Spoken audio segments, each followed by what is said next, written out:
Hi, everyone. So, have you ever wondered if you are a sower of seeds or weeds?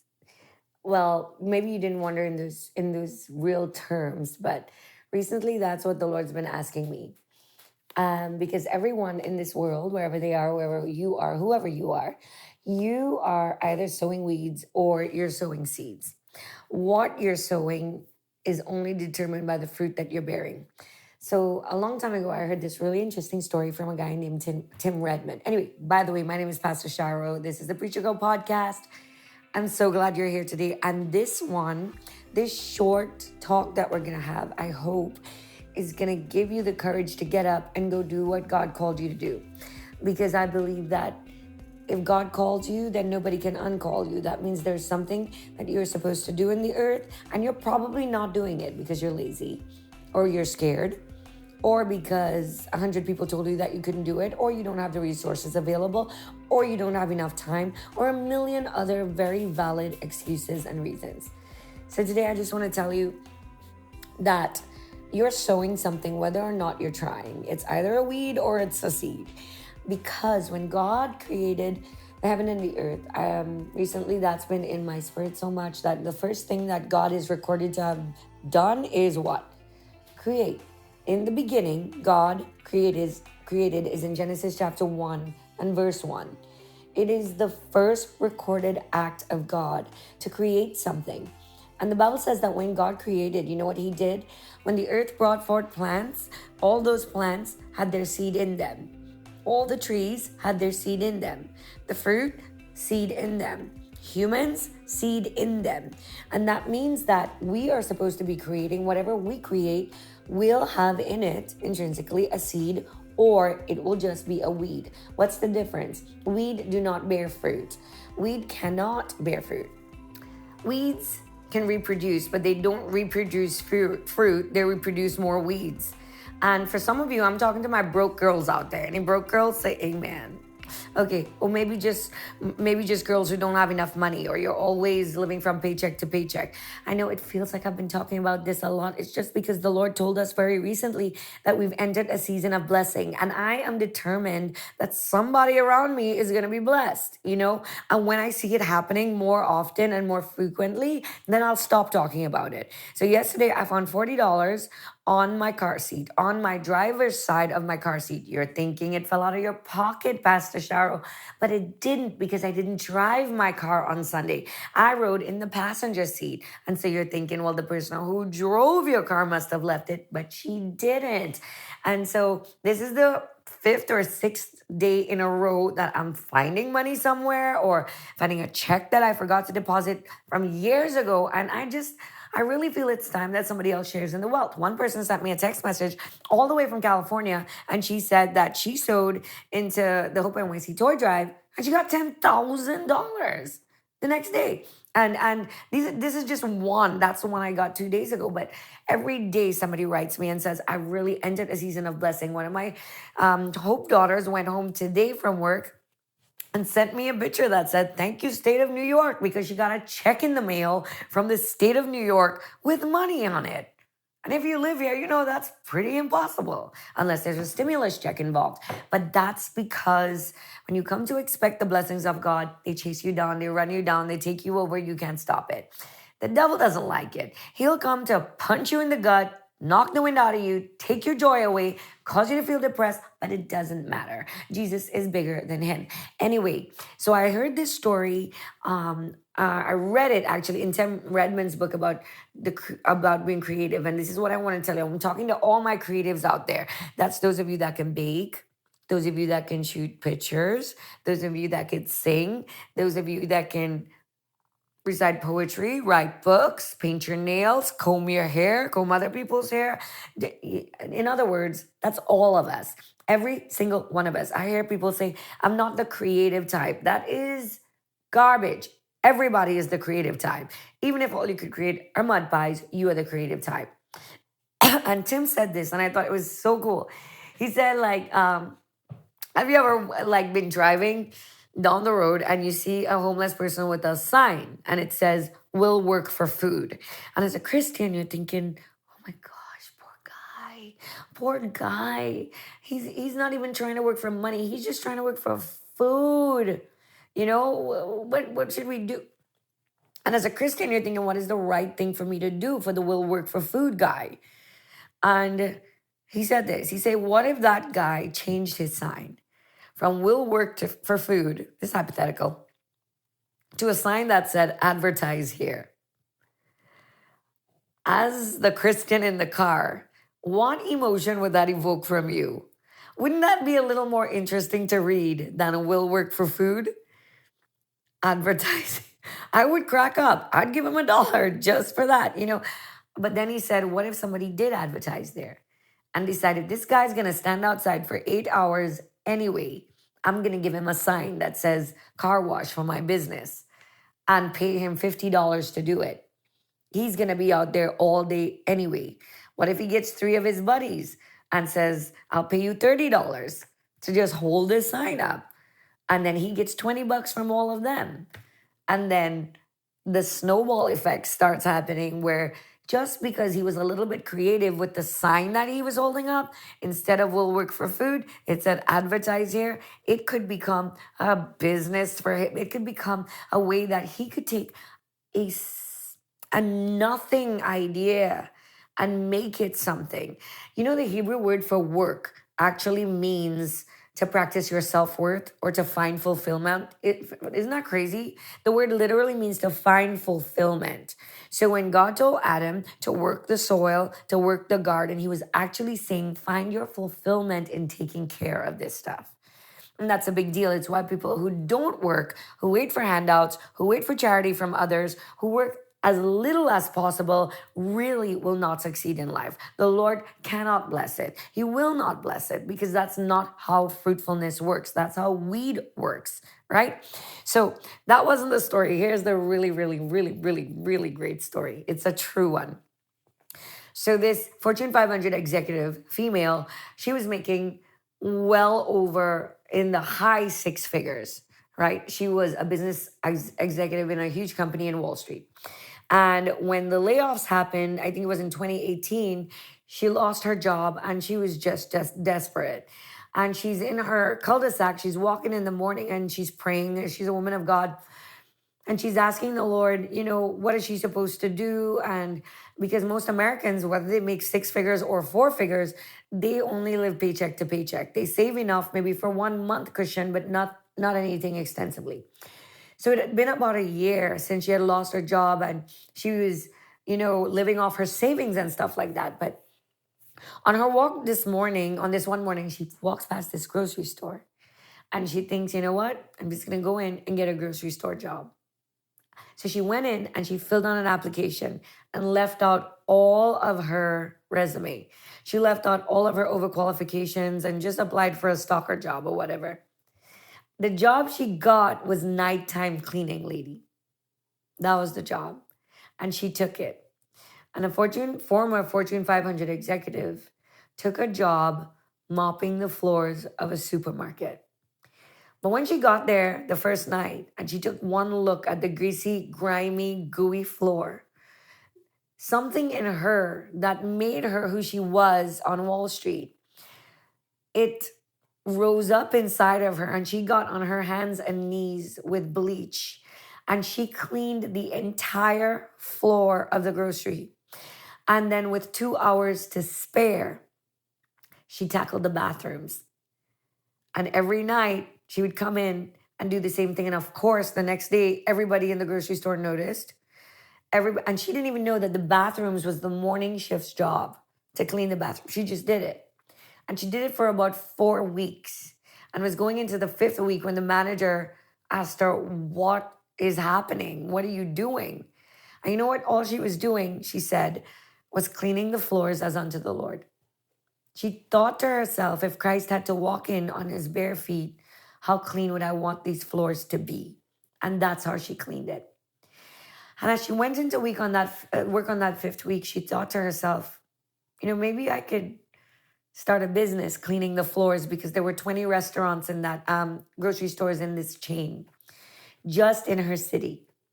I know what she did. She wrote up a proposal And she said, if you would give me 3 more stores to clean, I guarantee you that the same high quality of cleanliness and work ethic that you see here, I will do it for those 3 stores. And of course, the manager said, by all means. And she got a $10,000 contract per store. By the time she was done that year, there were 50 supermarkets that she was cleaning, not by herself, because by then she had already hired a bunch of people and taught them how to work like she did. And God took what she lost because inside of her was seeds of greatness and not weeds, and caused it to become a multi-million-dollar company for her and the Winn-Dixie supermarket chain. It's one of the cleanest supermarket chains in the United States of America because of that one girl, one woman who did her work as unto the Lord. And so the first thing I want to tell you creatives out there is that if you don't work the work as if you're doing it unto God. Be on time. If you're being paid, do the work you're being paid for. Do it better than is expected of you. Clean the floors like if Jesus' bare feet would have stepped on those floors. Don't let any job be too menial for you to do, because God will use those little things to become your stepping stone to the greatest things in your life. I remember once I took a job as an administrative assistant. And a lot of people in my circle were like, why would you do that? Why would you leave a marketing executive job to do something like this?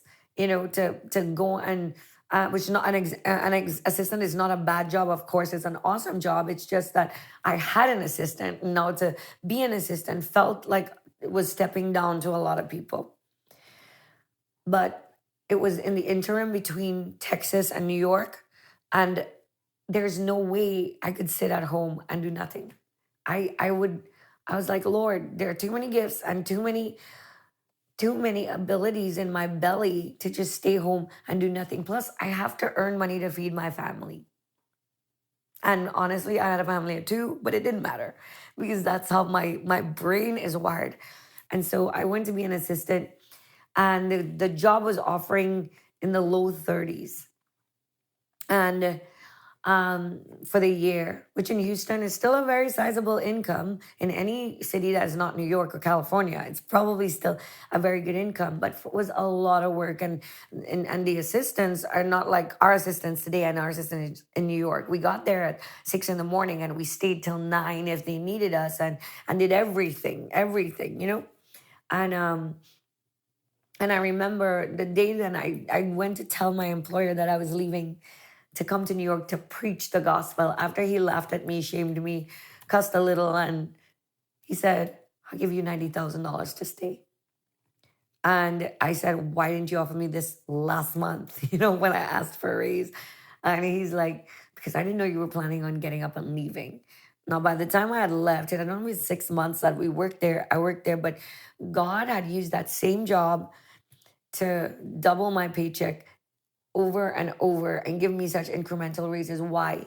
Not because I was so great or because I was, impressing people, but it was because whatever I was doing for someone, I was doing it unto the Lord.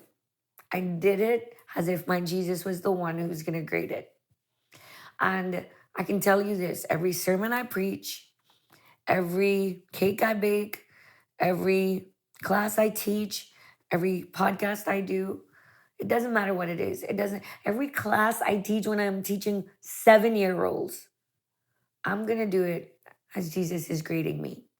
Not as if the person who's giving me a paycheck is grading me. I do it because the people that I serve and the people that I work for and the people that I work with are loved by Jesus. And if I tell him I'm going to do something, then I'm going to put all my energy and all my heart and all my soul into it. And so today, this short podcast is to meet those of you who are stalling and you're just stopping and you're like, I can't do it. And God is saying, look, I can't bless what you won't do. I can't force you to take the next step in your own future. If you want mediocre, keep it. If you want to depend on people for the rest of your life, keep it. If you want to just coast by while the whole world does what they have to, then that's your prerogative. But God says, I've given you the power to get wealth. And why has he given you the power to get wealth? Because also within you are seeds of greatness for the kingdom of God. If somebody doesn't get wealth, then the kingdom of God can't be blessed. So a lot of people ask me, how do you find time in your day to prepare sermons and go preach in places and travel all over the world and still find time to exercise and still find your hour to pray? Sometimes you have to feed your dogs and still find time to call your mom and make all the other phone calls and get a degree on the side while you're doing that and study Hebrew and do all the things. How do you do that? And I'm going to tell you my secret. Every single thing I do in my life, everything with the exception of God throwing a wrench in my spokes, every single thing has a system. It all has a system. I know what's important. I know what's not important. And I've created systems in my own life. Not everybody has to know them. Not everybody has to share them. And certainly not anybody has to approve them. I know what they are. I know what the systems are to be prepared for my school, for my church, for my Sunday service, for my Wednesday service. I know my times. And the systems, if you create systems in your life, for instance, let me show you how it works. So what a system is a way that you automate something that you're going to do on a regular basis anyway, so that you don't have to think about it, right? So for instance, when I wake up, I have the same breakfast. That might not float your boat with very little variations. I know what I'm going to eat. I don't have to stand in front of the fridge, think about it, scratch my head, turn around, do 4 flips, and then come back 10 minutes later. I go, I know what I have to prepare. I prepare it, I eat it, I move on with my day. Because breakfast is a good meal for me, but I don't want to waste time thinking about stuff like that. That is a system. If there's something new, like this week, I'm feeding my dogs, I've got to make sure that I cut that set amount of time. If something goes wrong the night before and I wake up late, it's all right, because when I wake up, I know my first thing is God. Even if everything else in the world, exercise included, can wait. Sometimes I won't even take a shower because I'm going to go exercise anyway.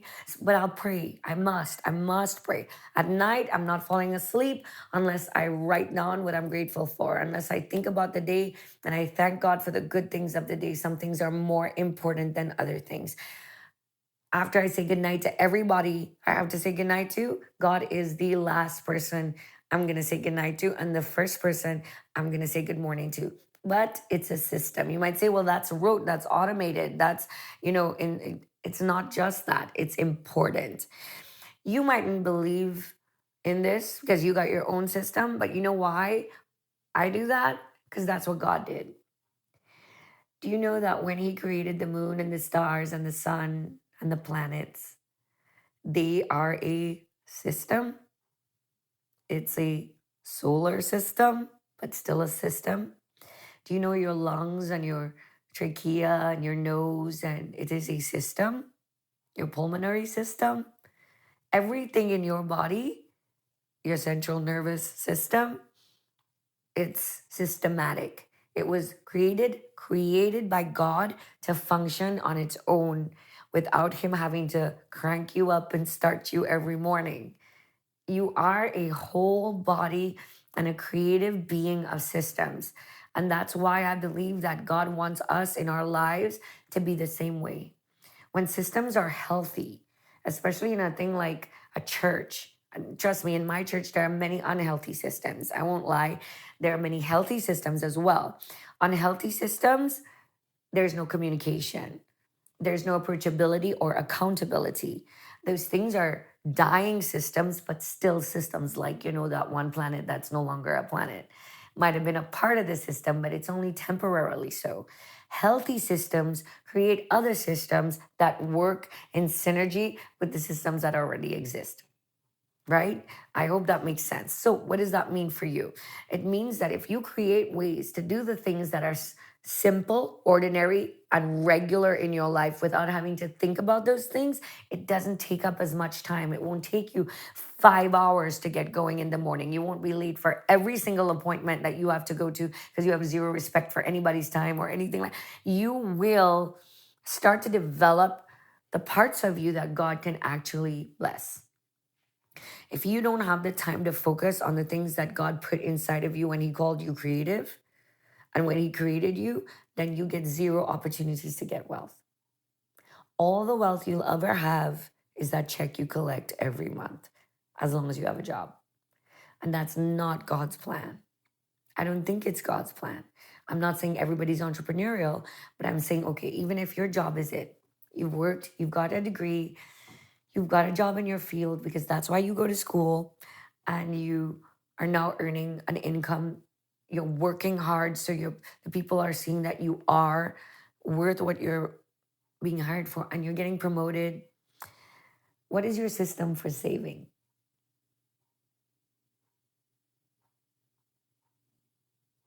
All I could hear is the sound of the clock. Because people think, I don't even have enough money for my bills. How can I save? Listen, I don't care if it's 10 cents or $1. You save. You put $1 aside every single paycheck. I don't even know. Somebody taught me this a long time ago. And there's something called a snowball effect. Okay, if I asked you now, if you want $1 million now, or you want 1 cent today that doubles every day for 30 days, which one would you take? The million today or 1 penny that doubled every day for only 30 days? What would you take? The penny. That's the right answer. Most people would take the million. But you know what would happen in 30 days if you doubled what you had every day? You'd get $5.2 million. But most people don't see it that way. Now, in the best case scenario, most of us can't double every single day, but it would show you how human minds work. We don't want to work for anything, we want everything handed to us. But the minute that you partner with God and you start doing the thing, there's something that's a snowball effect. It's like an avalanche where it takes a while, and God looks at the commitment and He looks at the perseverance, and it takes a long time to lose those first 2 pounds and first 5 pounds. But once it starts building, you can't stop it anymore. You can't stop the blessings of God from coming into your life. And that's what I really hope that can. So one, create systems, and two, what you don't lose, what you don't use, you'll lose. Woo, that's so good. Why? Because it's a waste on you. If you don't use it, you're going to lose it. I don't care how good you are at it. It's even riding bicycles. If you don't ride a bike, and people say you never forget how to ride a bike. You sure do. Even if you remember how to balance, your tail is still wobbly on that bike if you don't ride. And the more you ride the bike, the better you get at it. With every talent, it works the same way. And we've got people all over the kingdom losing talent because we don't have the discipline to do it as unto the Lord. And so I'm here to just light a fire into somebody today and say, if you don't use it, God is going to take that very thing. You're going to keep it actually, because one day He'll demand it of you. But the next person that has it and is using it, the person who's taking that thing, I'm putting it to you, God's going to bless it. And you're going to stand there and watch and say things like, oh my gosh, I was better at them than them at this. And look at them. What is that? Were they lucky? Were they braver? No, they just used it. So do whatever you can do as unto the Lord. Act like Jesus was grading it, like He was walking barefoot on the floor that you're cleaning. 2, create systems in your life. I want to share one more system with you. This is a great one. Pastor Kurt and I were in $40,000 debt a long time ago. Several credit cards. We ran it up, and we, to us at that point in our lives, that was a big deal, and we didn't know how to even begin to get out of $40,000 plus of debt. And we created a system, and this is what we did. Whatever money we had, and it was about $150 a month extra that we could scrape by if we didn't spend money on anything else. And we took that and we paid it towards the lowest balance credit card that we have. Now, most people would advise you otherwise and say pay the largest bill. But we committed all of it, or the biggest portion of it, to the tiniest credit balance that we had. And we paid it until we paid it off. And then instead of seeing it as an extra $150 worth of income, we took that $150 and applied it to the next lowest balance plus some. We never counted it as income once we paid it off. We just took that money and rolled it over monthly to the next balance and then added some more. And you know what happened? That system worked itself. We never saw that when a card was paid off, that was extra income that we had every month. We just took that and applied it to the next level of debt. It was a system that still works to this day to make sure that you are not under the bondage of debt, right? And this is not a podcast about whether debt is good or bad. This is just saying the peace of mind that comes with not having debt, it's freeing. For the most part, my favorite part about not being in debt is being able to write a check when God says to give, or take some cash out when God says to give, and just freely give it, right? So, okay, so those were 3 points. I have about 45 more of those where that came from. And that's probably for those of you who want to be part of the Preacher Girl Insider Group. That's a very different thing. And because the next team of women that I'm going to mentor in that group, my goal is to make sure that they don't only create the most effective life systems possible, but that every single thing that was put inside of them, every seed that God put inside of them, blossoms into the tree it's supposed to be. And but these three, if you implement them, can work for you even today. Right? I love you. I hope this meant something. I hope, if nothing else, it's going to convince somebody to get up and bake something and put it on Instagram for sale, to sow something, write something, draw something, sing something. Because if God gave you the seed, if He gave you the talent, He's going to require it from you one day. Because don't forget, if God called you, no one can uncall you. And you don't need a pulpit, you just need a message. If you enjoyed this podcast, please leave a comment. Let me know that it means something to you. Share it on your social media pages. Share it everywhere, YouTube and Facebook and TikTok and Instagram. We're in all of those places. And do give it a thumbs up and subscribe to the channel. I love you so much. God bless you. I'll see you next time. Bye-bye.